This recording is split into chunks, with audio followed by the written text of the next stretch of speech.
67% of millennials check out the online personal brand of any kind of consultant before hiring them. Welcome to the Becoming Irreplaceable Podcast. This is the place where we teach you how to build an enduring sales and business career that supports your ideal life. Each week, we sit down with high-performing sales professionals, entrepreneurs, and experts who have built wildly successful businesses and have great personal lives.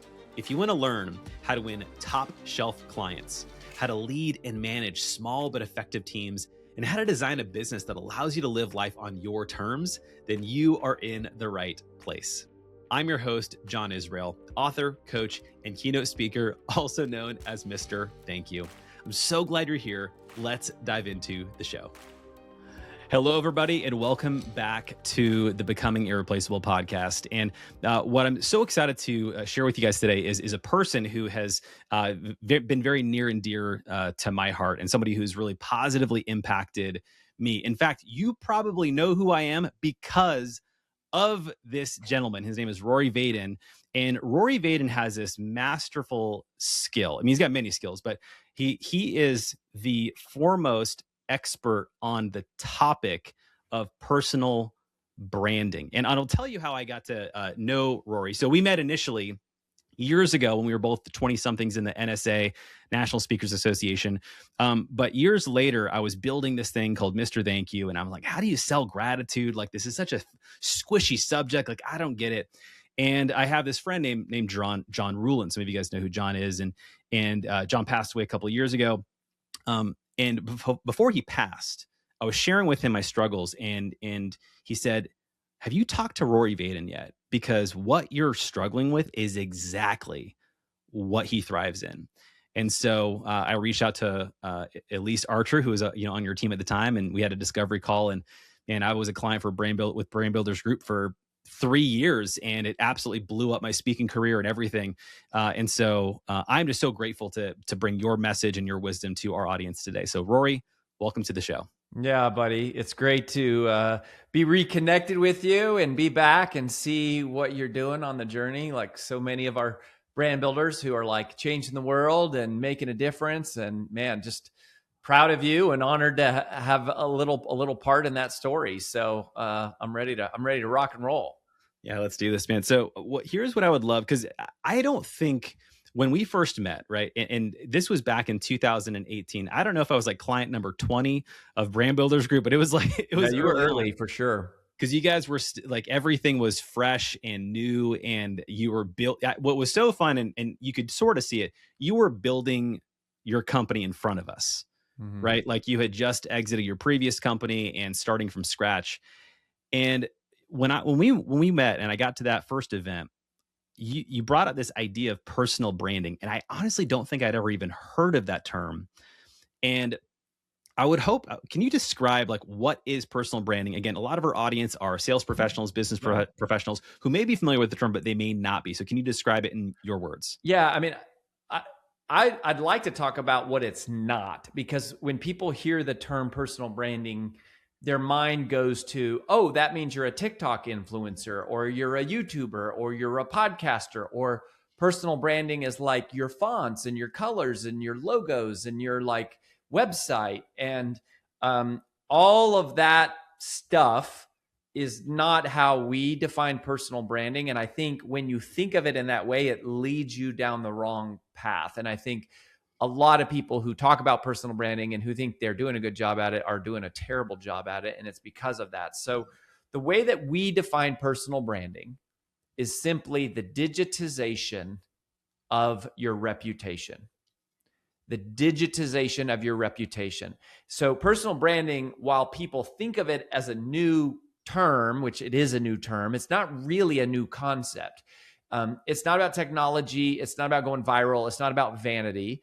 It's about what reputation has always been about. It's about trust.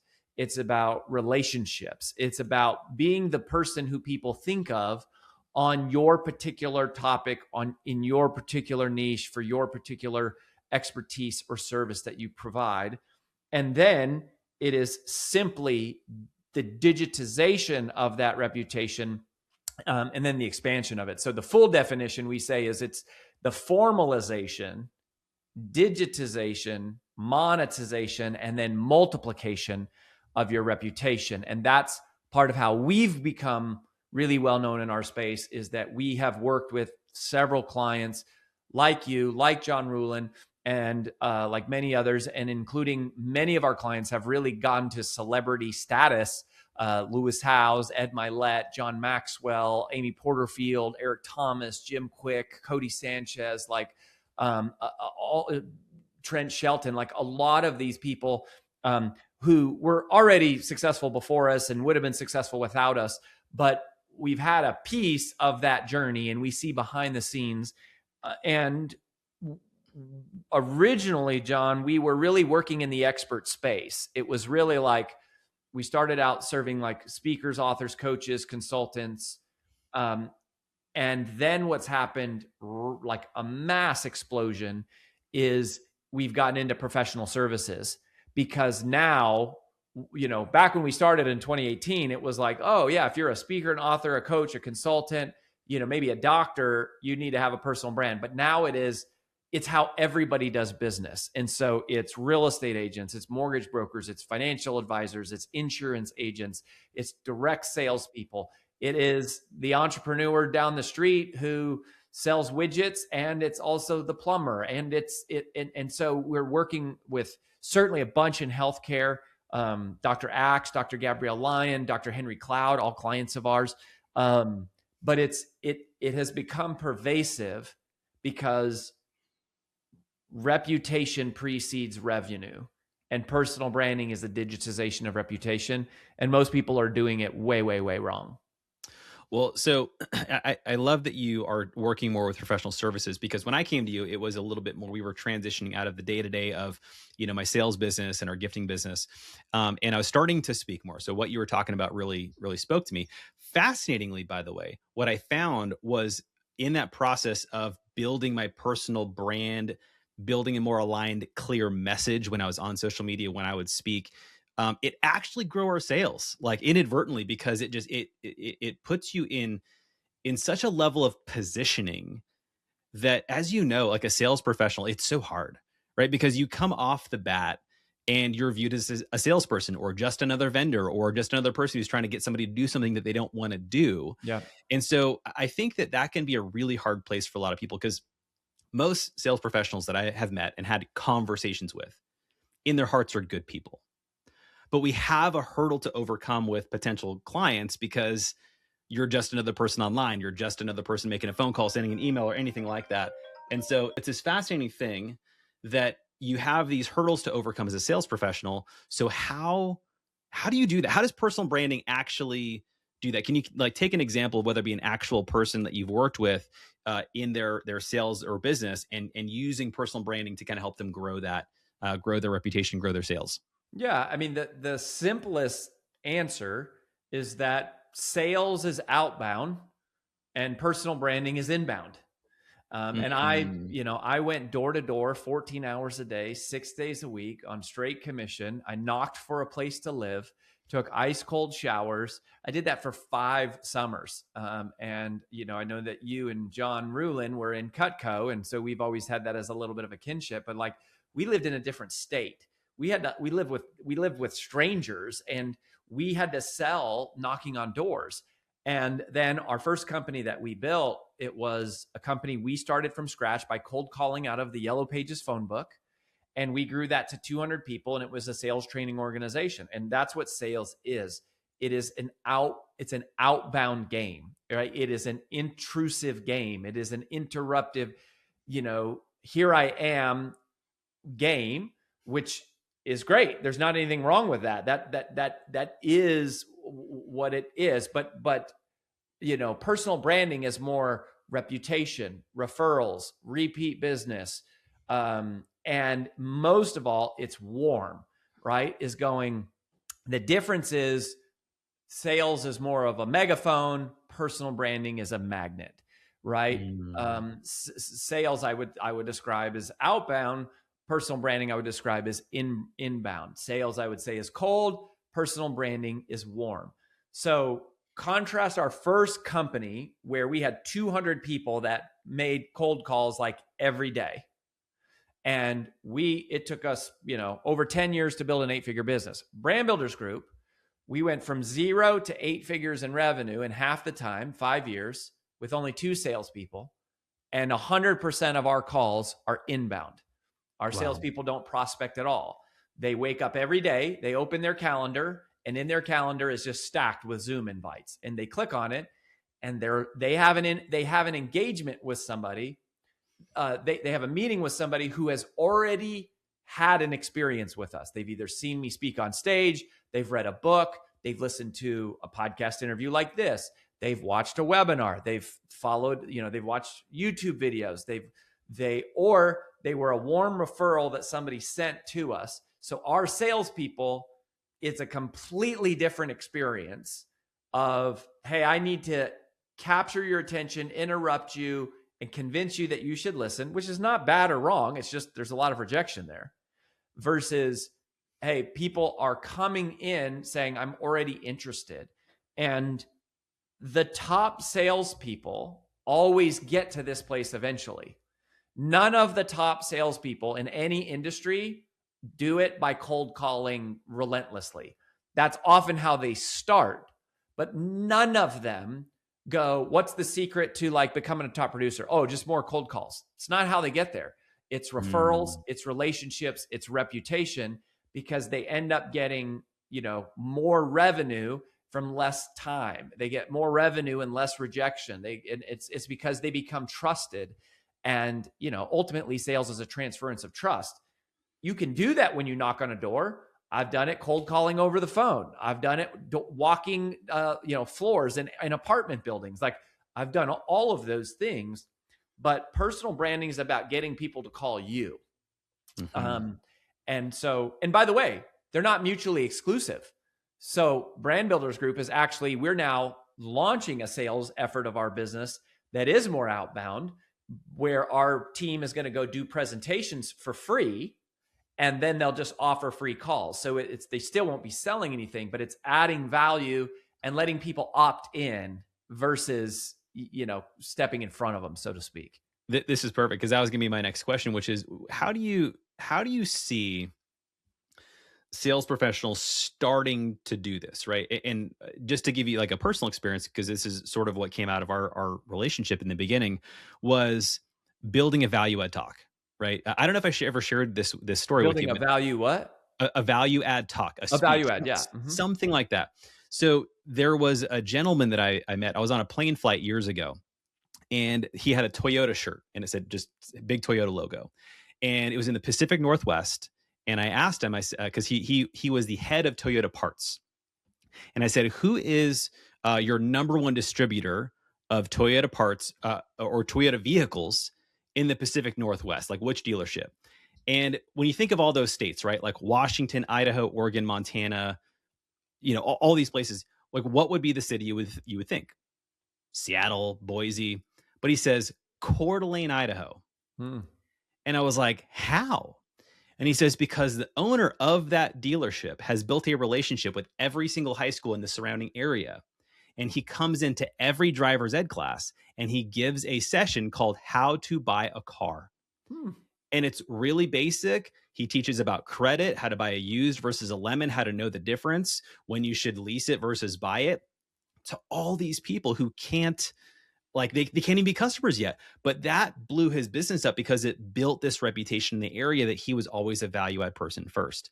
So I've always been fascinated with that topic and that concept. Like, how do you see like sales professionals being able to shift gears from like this, I'm just going to make a bunch of cold calls, which maybe you shouldn't stop, like keep that going. Yeah, don't stop. I mean, just keep cranking. Like, that's your role. Like, that's one way to do it. So keep going. How would you recommend them starting to like dip their toe or transition into more of a value add first approach in their prospecting, and also just kind of serving their clients that they've already had? Yeah, this is super simple. And I'm shocked that more people are not just doing this. So I'll share, a philosophical answer, and then I'll share the practical answer. So philosophically, what I would say is, if you're a salesperson, you should teach everything you know for free but in small bite-sized chunks and all random miscellaneous order, right? So practically what I would do is I would go make a list of every single question any of your prospects could ever ask you or have ever asked you. Start with the most common questions that they have and answer them for one at a time. And I would do one video at a time. And I would just answer one question with one video, one at a time. And I would focus on probably at first just doing shorts. I would just do like reels, right? I would do 60 to 90 seconds. And you say, how to know if you're buying a lemon or a reliable used car. Part 1. And just boom, answer the question. And then you just giving value, right? It's exactly what that guy's doing. But what would be the digitization of that? The digitization is going, take that talk, put it online, put it everywhere. And now that's the digitization and the multiplication of that. So it's the same exact concept that you shared. It's that exact story. By the way, financial advisors, I don't really understand this because they were the first to figure this out. They've been doing dinner seminars for decades. Like, hey, come to Ruth Chris and I'll share with you 10 ways to save on your taxes, blah, blah, blah. People come and then they book appointments and that's how they do it. But a lot of them have not figured out to just digitize that yet. They're still operating in that sort of like, old era where it's like, why aren't you just digitizing this and having thousands or tens of thousands of people coming to this and just, increasing? You're still going to have the same percentages. It's going to be a low percentage conversion, but you're going to have it at scale, right? So a great example of this, by the way, if you go, one of our clients, his name's Ian Cognac. So he would be a non-celebrity. Ian's been on the show. Ian's a dear friend of mine. We were in a mastermind before we were ever in BBG together. So yeah, Ian's phenomenal. There you go. So Ian, he actually did this. He answered one question every single day. He did that for 3 years. Now, Ian is one of 14 clients that we've worked with now that have grown their annual revenue more than $1 million per year since they started working with us. Now, that's a lot. 14 people who are making over $1 million a year. His whole thing was posting one video every day, answering one question for his community. You do that for a couple years, you're going to have lots of inbound. So this ended up becoming a full-time job for him. He ended up leaving. He was a top salesperson at Salesforce. He left that. Now he's a sales trainer because he built such a trusted reputation and following.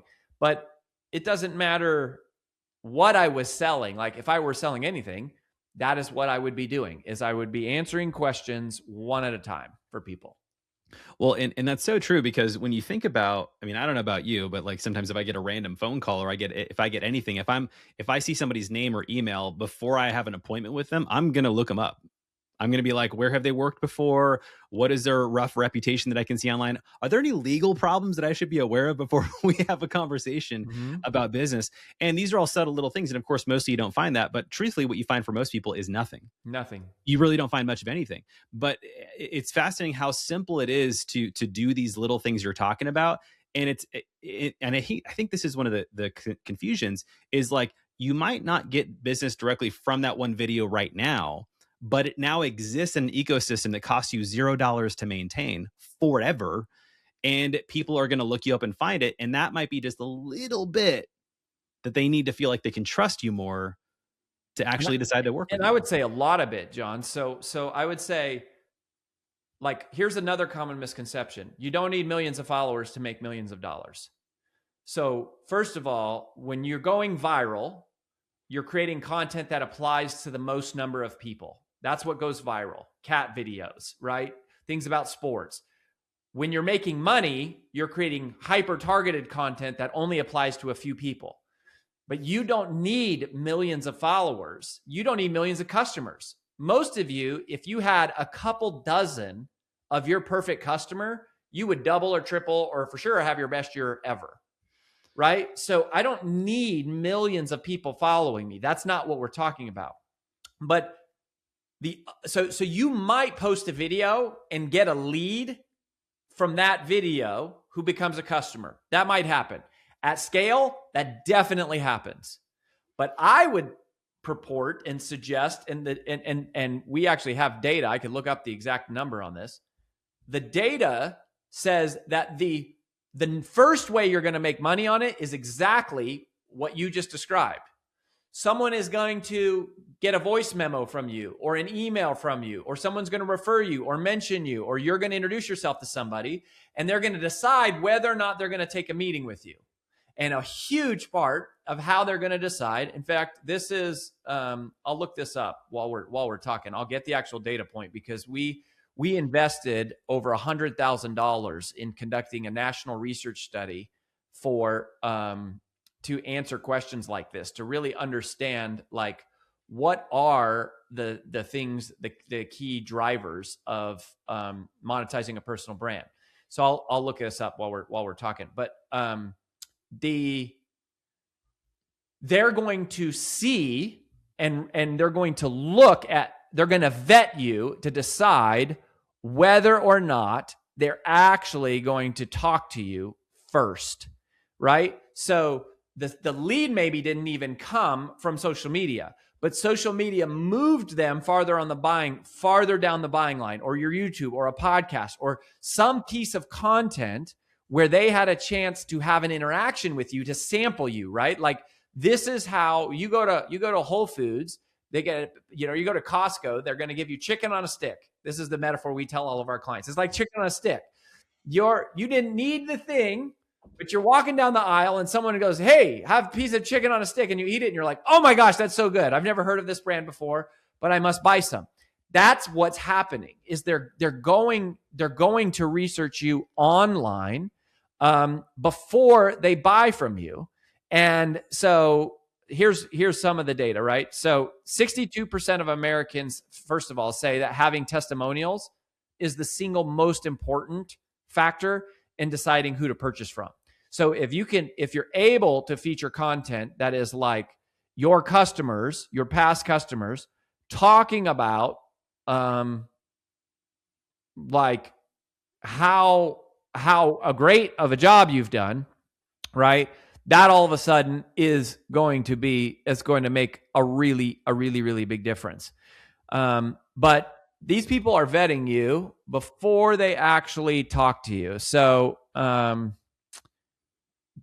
that story, John, that you described is exactly it.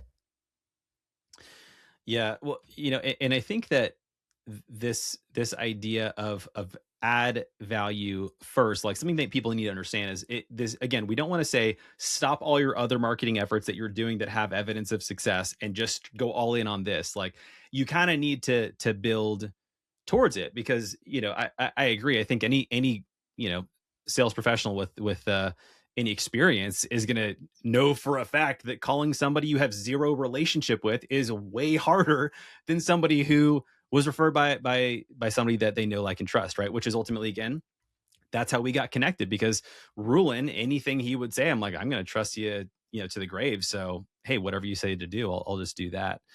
And here's I think the data point. I found it, by the way. So 67% of millennials check out the online personal brand of any kind of consultant before hiring them. I believe 2/3. So this is going to, and that's millennials. So that's going to trend higher, right? The younger the audience is, the more this is going to trend in this direction. So you're talking about nearly 7 out of 10 people are going to look for you online before they accept a meeting from you, before they reply to an email. If somebody says, "Hey, you should do this," if you drop a voice memo and say, "Hey, I'm just calling from whatever," like, if they see you on, like, if they see nothing, how do they trust you? But if they can learn about you and see you're an expert before they can decide that you're an expert before they talk to you, that is the first money you're going to make from this. Yeah, I mean, so true. So true. I mean, we all do this, right? I'm a foodie. So when I go to a new city, I'm going to look up like the nicest restaurants. And what do I do first? I go to Yelp, I go to Open Table, and I'm looking up all the reviews. I'm looking at the pictures of the foods, because I get you're going to have a level of bias. It's your location, right? I need to hear a real human being say it. And I don't need a lot, by the way. I don't need a lot. I just need to hear what they have to say and be like, okay, that's enough. That's enough for me. Now, this is maybe a weird question, but I just thought of this because I think this has happened before. How do you prevent from appearing or becoming too famous when you have very like maybe small scale residential clients? Like, let me just give you an example, right? So I'm starting to, we still have our gifting business. We're still doing, a lot of great work with people. I'm not actively promoting or talking about that necessarily as much, but what happens is I'm now speaking on stages and I'm on big podcasts, and suddenly you literally have people that I'll talk to you once in a while. They're like, "Oh, I want to reach out, but like, you just look really busy." Like or like maybe you almost seem too famous at like, oh, but they'll be way too expensive. I can't possibly afford them. I know that sounds like a really simple thing, and I'm sure you got a short answer to it. But how do you keep as a sales professional who wants to be as, salt of the earth with your clients? How do you prevent from coming across or appearing too busy or too famous online? Yeah, I mean, most of us, that'd be a great problem to have, right? Most of us don't have that problem. So you have that problem. But like, I think some people do. There's people I follow online that I'm like, I want to reach out, but they're probably too busy. yeah, I would say just you make it real clear for how people should engage with you, right? So this is where people do like, these lead magnets and things. And by the way, I'll tell you our entire brand builders group strategy right now. So we call it the 1-1-1-1 strategy. So basically, I need one, what we would call like a trust grabber. Okay. Then I need one trust capture. Then I need one trust builder. And then I need one trust transfer. So the trust grabber is one short form piece of content that performs really well. I don't need 1,000 videos that have all been awesome. I need one. I need one great video that performs well. I can push that, right? I can put money behind it to push that piece of content out to make sure more people see it. Then I need a trust capture, which is a lead magnet, where I say, okay, so now if you've been if you've enjoyed this content, go ahead and comment whatever down below and I'll send you my free whatever. Or, like we give away our audiobook completely for free. So we should do that right now. So if you go to freebrandAudiobook.com/Mr. Thank You, freebrandAudiobook.com/Mr. Thank You. You can get my wife and I, my business partner is my wife, and we wrote a book together called Wealthy and Well Known. It's my second New York Times bestseller. Came out. There it is. And, we got it. If you're watching video, John just held it up, but it is, how to build your personal brand and turn your reputation into revenue. That is our trust capture. That is the thing where we go, we're going to capture people's information if they want that. We're giving away something very, very valuable, an entire book, which is decades of, research and stuff for free in exchange for their name and email. That's our trust capture. And they can read it and listen to it and, decide whether or not they like us. Then there's a trust builder, and a trust builder is usually some type of compressed experience, like a podcast interview, a speech, or we'll invite them to a free training. So that's the third one, is we'll take everyone who downloads the audiobook and we'll invite them to a free training. And then at that free training, we'll offer them a free strategy call to say, if you like what you're hearing, you can request, and this is what we call the trust transfer, is on the free call, what we do. And again, we'll just, this is very meta and transparent, but I'll share it right now. This is perfect. So when we do a free call with people, what we do is we walk them through. We have a 4-phase process that has 12 different curriculum stops that teaches someone how to go from a unknown and living in obscurity and zero personal brand to becoming truly wealthy and well-known, an 8-figure personal brand if they want. We've had over 100 clients become best-selling authors. I mentioned that 14 of our clients have grown their annual revenue more than $1 million a year. We've had many people who've had viral TED Talks, top podcasters, etc. So on the call, we explain that whole process. And then for each person, we create a custom journey for based on where they're at in what their path would look like, whether they work with us or they work with someone else, right? So we go, okay, there's these 12 topical areas. We're going to arrange them in order for you based on, your journey, whether you are an author or you're a salesperson or you're a CEO or you're an executive or you're a W-2 employee or blah, blah, So And on that call, so if you go to freebrandcall.com/Mr. Thank You, freebrandcall.com/Mr. Thank You, you can request a call. Our team will show you the entire strategy for free, and then they'll create a custom plan for each person they talk to about the next steps in their journey. Because some of the people we work with are Ed Milet and Lewis Howes and John Maxwell, and but most of the people we work with, over 50% of our clients are not even experts in terms of that. They're more like professional service providers or entrepreneurs of some type. And then, we create that journey and we go, and then we share with you exactly. We've got different programs. We have programs for all different experience levels, all different income levels, like all the way from the ridiculously affordable, all the way up to working one-on-one with me for 2 days, which is very expensive, but totally worth it. And we have something for everybody, right? So anyways, we tell people how to engage with us, and we're giving them ways they can engage for free, obviously with free content, but we're nurturing them through a sales pipeline, just like you would in offline selling, right? So a lot of these, again, just like personal branding is the digitization of reputation, digital marketing is in many ways the online application of offline sales processes, which is you move people through a systematic series of checkpoints. And so it's like, first they see a video, then they're going to opt in, then hopefully they'll read an audiobook, then they'll show up for a 1-hour training, then they'll trust us enough to get on a free call. And then, about a third of the people we talk to end up being a good fit and they buy. We know 2/3 of them are not the right fit, either because they don't feel like it's right or because we tell them you're not the right fit. And that's okay. We can make a really great business out of closing a third of the people that we talk to because they're volunteering. So by the time they talk to us, they're already open-minded. Otherwise, they're not talking to us in the first place. So it's automating trust at scale. It's still a numbers game.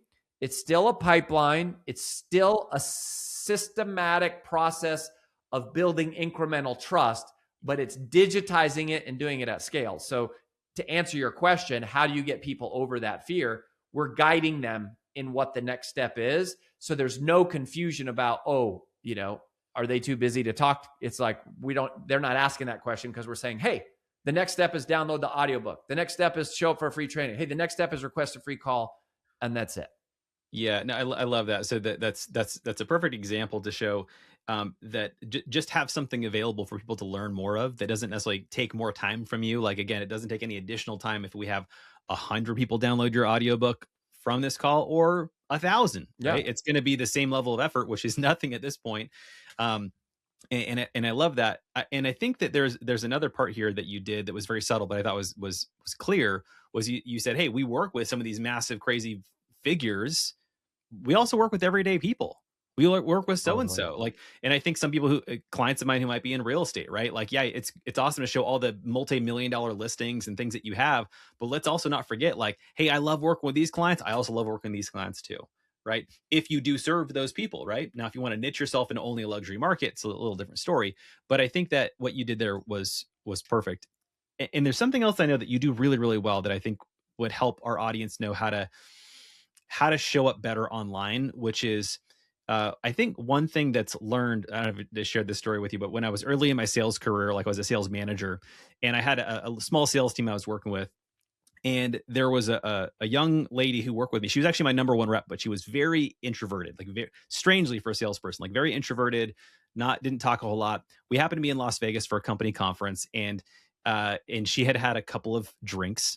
And one of the things that she had shared with me, she said, John, I knew I could trust you when I came into the office one day and I saw you eating chicken nuggets because I eat chicken nuggets and I love chicken nuggets. And I thought, if he likes chicken nuggets, he's like me. And I think there's something so profound there in the simplicity of like showing who you really are online. Like you don't need to be this public, perfectly polished sales professional, speaker, author, because in some ways that does start to make you unrelatable, right?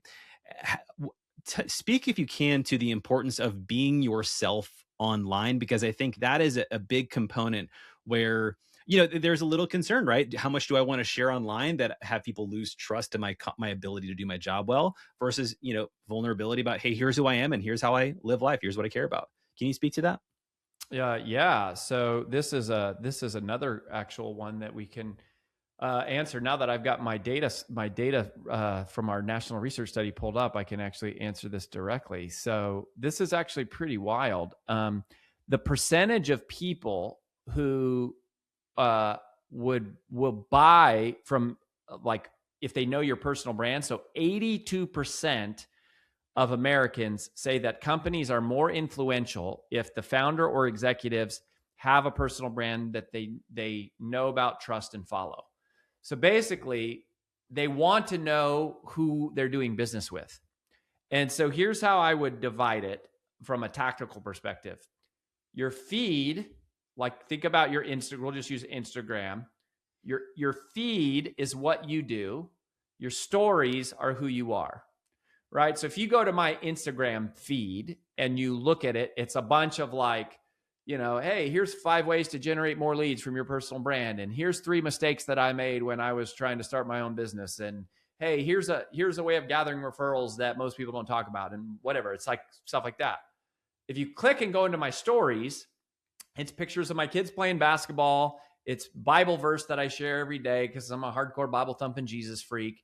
It is, me talking about workouts, me talking about what am I doing that day. It's pictures of my wife and I on date night.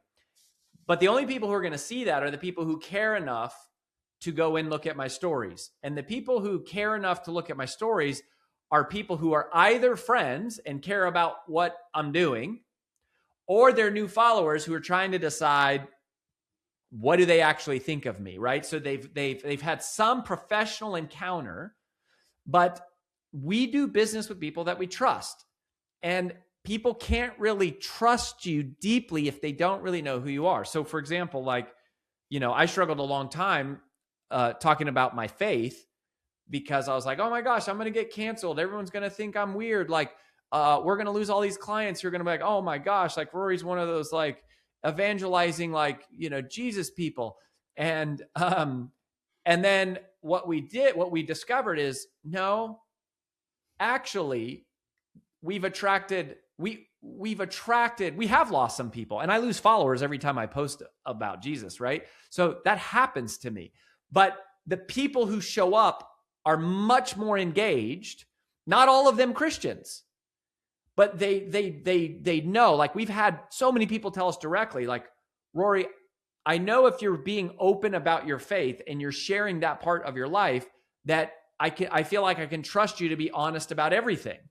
And so that makes me feel more comfortable buying from you, versus other people where it's like, I don't know where they stand on stuff. Now, I'm not saying that you have to talk about your faith, or that you should talk about your politics, or, that you should go after, like, emotionally charged issues. It's not that. But what I am saying is it's okay to share who you are offline, online. That's the whole thing we're talking about here, right? Is to go, I wouldn't give my phone number out. I wouldn't drive down my street having my phone number out of the window and telling everyone, hey, here's my phone number. So I'm not going to do that online either. But I do go to church offline, and a lot of people see me at church. So it's like, I'm okay with people seeing certain parts of my life. And I think you don't have to be afraid of that, because the more they know about you, the faster they can make a decision. And remember, this is true in all of sales. A yes is great. We love when people say yes, but a no is fine too. What we're trying to avoid is the maybes. Maybes are what drain the life out of you, waste your time, are completely defeating and deflating. And you go, if someone is going to buy, the sooner they trust me, the more likely they are to buy. If someone's not going to buy, the sooner they decide, Brand Builders Group, Rory, not my guy. Great. I don't need to sell every person in order to make a really great impact and a really great living, and to, get to do meaningful work in the world. And you don't either, right? So you don't have to try to win every sale. You'll win more sales by just serving people and allowing them to see who you really are. So that the data is really clear on that. Well, yeah, and I can speak to that in my personal experience of you, because when you so for the audience who's listening, maybe you can clarify what this is.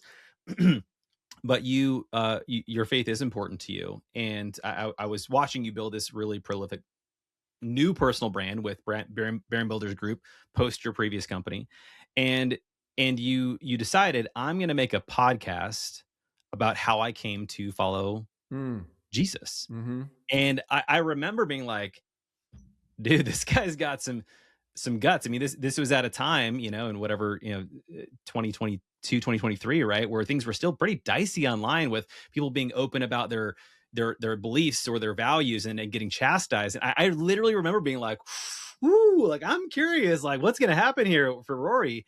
And I actually listened to many of the episodes personally, because as a Christian, I actually had a lot of questions like you had expressed Mm. your show was going to answer.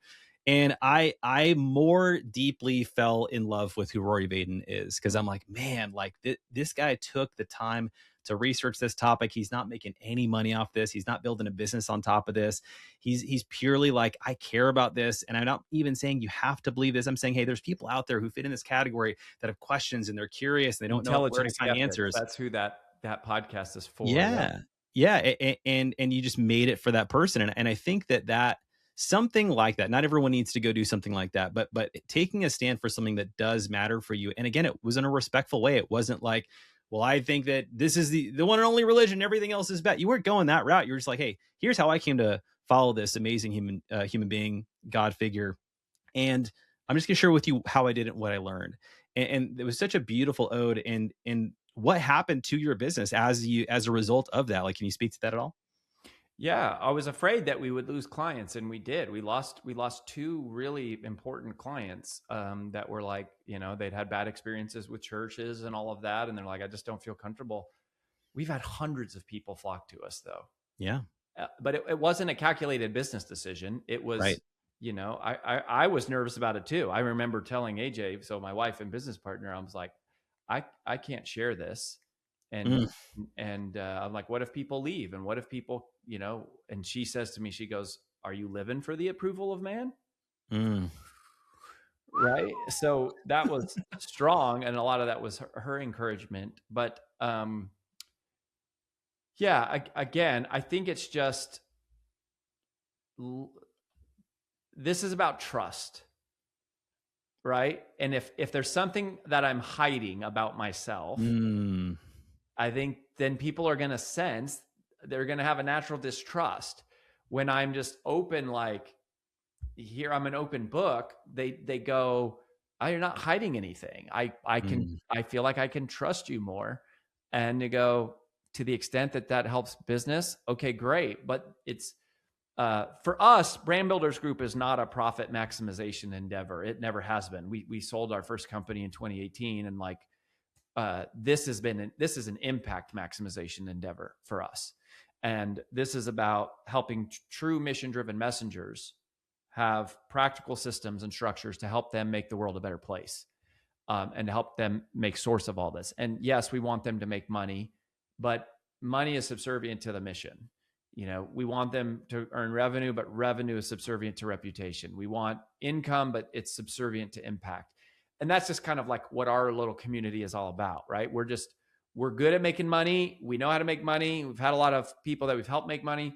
It's just for our particular customer, there's somebody who says, I'm comfortable with money being the byproduct of treating people right, playing the long term, adding value, giving more than I take, and I trust that the money will show up.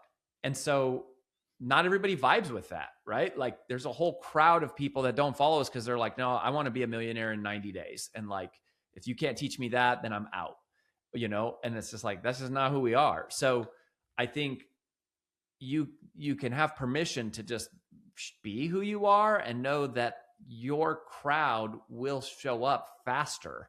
But if you're not showing anyone who you are, your crowd doesn't know that you are their crowd, right? There's no way for them to know, because we're all just bland and neutral and trying to pretend to be picture perfect and exactly like whatever we think the world wants us to be. It's beautifully said, and I think that's a great place to start to wrap up our show, because I think that at the end of the day, and I think that's really who our podcast attracts as well, is like these are people who aren't just, hey, I'm just like in my sales career or in my business just to make as much money as humanly possible. It's like, well, you want something more than your business. Like your business is serving some bigger mission, whether it is a personal faith-based mission, whether it is you purely want to serve and support your family at a higher level, or you want to have a bigger impact in the community, or you want to do your run your business so you can afford to do something totally different one day. There's a bigger purpose for your business. And I cannot recommend enough that if you're listening to this episode and you're curious about how to grow your personal brand, whether you want to take your sales or business and actually start to teach and do coaching, consulting, Rory is the best person, and his team, right? His wife, AJ, and their team are the best people to teach you how to do that. I am living proof. I am a walking, breathing testimonial. And so I'm just grateful and honored that you came on the show today, Rory, to talk with us. So yeah, well, thank you for that, John. And just so everyone knows, so if you're curious, go to freebrandcall.com/Mr. Thank You, and you can request a call with our team. That's the next step, and just sort it out, right? And we'll tell you whether or not we think it's a fit. But to what you said, John, it's one of the things that we figured out. We love selling, right? We love selling. But when you're selling, there's wins and losses. It's part of the game. But when you're serving, there's only wins. Mm. And if you focus on building a personal brand that is focused on serving, you'll make plenty of sales. And go give it all away. Don't gate it. Don't pretend. Don't hide. Teach everything you know for free. Serve your most powerfully positioned to serve the person you once were. Share what you know.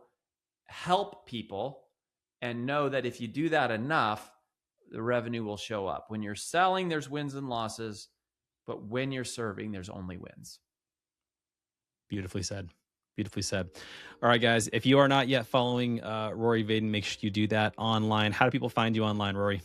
I would just go to those URLs that I mentioned and start Perfect. there. Like if you're curious, freebrandAudiobook.com/Mr. Thank You. You can download our audiobook for free, or freebrandcall.com/Mr. Thank You. If you're like, yeah, I want to learn more about this. I feel a calling on my heart to share more of my expertise. Let's just talk. We'll talk it out. Beautiful. Thanks for being here, guys. Thanks, buddy. Well, that's it for this episode of the Becoming Irreplaceable podcast. But here's some great news. If you can help us grow this show by leaving a review or commenting or sharing about this with a friend, that would mean the world to us, and it's going to allow other business professionals to get the insights and conversations they need to elevate their business. So comment, share this show, and I look forward to seeing you on the next episode of Becoming Irreplaceable.